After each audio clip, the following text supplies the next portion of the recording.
Eu tenho pedido esse foco na luta contra a destruição do Brasil. Deixar bem claro para o povo brasileiro, para os trabalhadores que estão perdendo emprego, deixar bem claro para a sociedade que a Lava Jato quebrou o Brasil. Isso porque, para quem não tem conhecimento científico suficiente para fazer uma pesquisa, fazer uma leitura do PIB brasileiro, do crescimento econômico ao longo dos anos, realmente fica muito fácil pegar essa pessoa, conduzir essa pessoa ao erro, conduzir essa pessoa no sentido de acreditar que não foi a Lava Jato que quebrou o Brasil. O que quebrou o Brasil foi o PT. Mas no momento que a gente faz uma leitura técnica dos dados econômicos, a gente percebe que em 2013, quando os ataques do bolsonarismo, do aecismo, digamos que os ataques liberais, eles começaram a se intensificar, a gente percebe essa grande queda econômica. 2012, 2013, a gente já percebe uma redução no PIB brasileiro, uma redução no nível de empregos, apesar de que em 2014 o Brasil fechou com o menor desemprego da sua história. Se essa narrativa, falando a verdade, a respeito do problema do Brasil, se ela não for entregue à população, nós seremos condenados a repetir infinitamente o mesmo erro.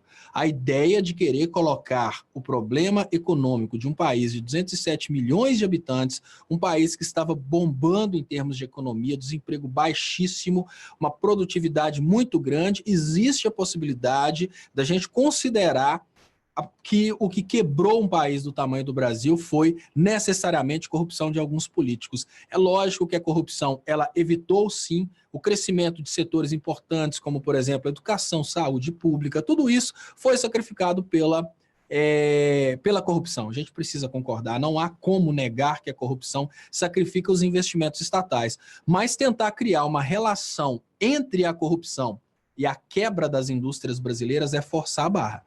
Nós precisamos admitir que o que quebrou as indústrias brasileiras foi a Lava Jato. E se os empresários não forem nessa direção, se os empresários não deixarem claro quem quebrou a indústria brasileira, eles vão estar sendo, no caso, atacados e destruídos por um grupo criminoso que se estabeleceu nas instituições brasileiras para quebrar as empresas brasileiras a mando das empresas americanas e pior, eles estão sendo destruídos por esse grupo e estão protegendo esse grupo. Então esse primeiro empresário dá um exemplo muito importante, eu considero muito importante isso.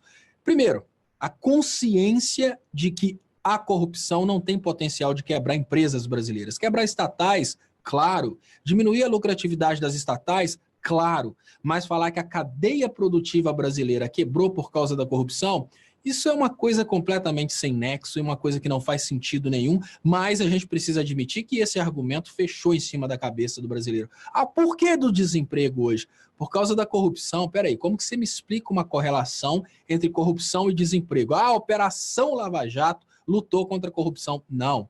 A Operação Lava Jato não lutou contra a corrupção. A Operação Lava Jato fez política, quebrou empresas brasileiras para abrir o mercado para empresas de fora do Brasil. Se os empresários não trabalharem como esse, mostrando de uma forma clara o que aconteceu, o que a gente está tentando fazer, na verdade, Léo, é tentar solucionar um problema.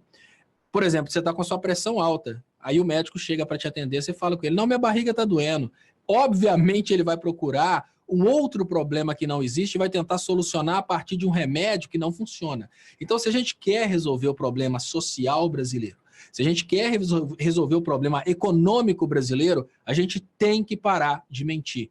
Esse pontapé inicial é importantíssimo. Olha, empresários brasileiros, investidores brasileiros, se vocês querem realmente resolver o problema que se estabeleceu no Brasil, parem de falar mentiras. Tentar falar que a corrupção do PT foi a culpada pela quebra da indústria nacional, olha, corrupção é uma coisa horrorosa, mas forçar essa correlação só tem adiado a possibilidade de retomada do crescimento. E esse pontapé inicial aí de mostrar para a sociedade brasileira a verdade a respeito do fim da nossa economia é sem dúvidas importantíssimo e pode ser um marco de mudança na percepção pública a respeito da necessidade de expor a Lava Jato como destruidor da economia.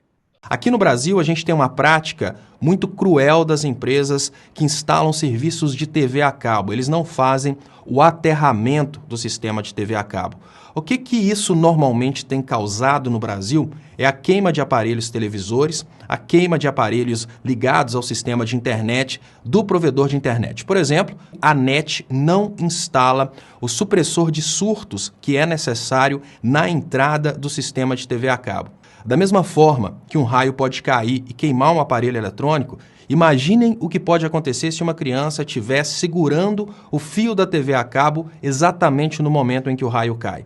O que eu estou chamando a atenção de vocês é que o sistema de TV a cabo, como está sendo instalado pela NET em várias casas brasileiras, ele pode causar não apenas a queima dos aparelhos, como pode causar também a morte de pessoas. O que acontece é que na hora que o raio cai, uma indução eletrostática acontece naquele fio que está esticado. E ali, aquele fio recebe centenas de milhares de volts e quebra o isolamento do equipamento. Isso queima a televisão, isso queima os aparelhos conectados à internet e pior, se tiver uma pessoa, ela pode morrer. Por que ninguém fala a respeito disso no Brasil? Porque é muita grana que está em jogo. É muito mais fácil deixar as pessoas mais pobres morrerem sem saber o que está acontecendo do que denunciar uma empresa do tamanho da NET que ela está instalando o sistema sem a devida proteção, porque na hora que cai um raio e queima, eles averiguam e tentam dar barrigada e não pagar a indenização. A tendência natural do brasileiro é deixar para lá. Então eles não atendem, você vai deixando a coisa para lá até o momento em que você perde o direito de entrar na justiça contra eles.